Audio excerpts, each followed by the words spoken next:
Hello, હું જિજ્ઞા મહેતા છું. મહારાષ્ટ્ર જલગાંવ ડિસ્ટ્રિક્ટથી હું આવું છું.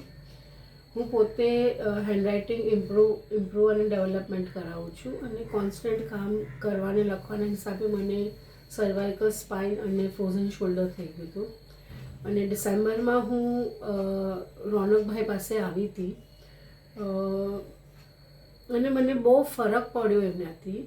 એમને મારા પીરિયડ્સ મને ઓવર બ્લીડિંગ થતું હતું મને, કે હું ઉઠું તો પેચીસ પડી જતા હતા. અને થ્રી એક્સરસાઇઝના હું એક પેકેટ ડેલી યુઝ કરતી હતી. એમાંથી હું એકદમ નોર્મલ થઈ ગયું. એ સૌથી મોટો મિરેકલ. બીજું કે મારો હાથ એક લેવલ સુધી જ ઊંચો થતો હતો. અને જ્યારે હું ફર્સ્ટ સેટિંગ કરીને ગઈ, મારો હાથ 45 ડિગ્રી સુધી આવવા લાગ્યો. મારા હાથમાં ગ્રીપ આવી ગઈ, જેનાથી હું વસ્તુઓ ઉચકી શકતી હતી. નહીં તો મારા હાથમાંથી કોઈ વસ્તુ છટકી જ જાય, ગ્રીપ જ નહોતી આંગળીઓમાં.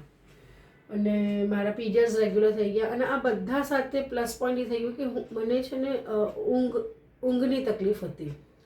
ઇન્સોમિયા આપણે જે કહીએ, હું સૂઈ જ નહોતી શકતી. આ ટ્રીટમેન્ટથી મને ઊંઘમાં સ્ટેબિલિટી આવી ગઈ. હું 8 કલાકની ઊંઘ પ્રોપર લઉં છું. પ્લસ હવે થોડી પાછી હું અહીંયા વિઝિટ આવી એટલે મેં રોનકભાઈની પાછી ટ્રીટમેન્ટ ચાલુ કરી છે કે મારો હાથ આખો ઉપર જાય, સર્કલ 360 ડિગ્રી મૂવ થાય એટલે. એન્ડ રિયલી રોનકભાઈ, થેન્ક યુ આટલું બધું મારી અંદર ફિઝિકલ ચેન્જ લાવવા માટે. અને હું મેન્ટલી બી આ ટ્રીટમેન્ટ પછી ઘણી સ્ટેબલ થઈ ગઈ છું. Thank you. God bless you રોનકભાઈ.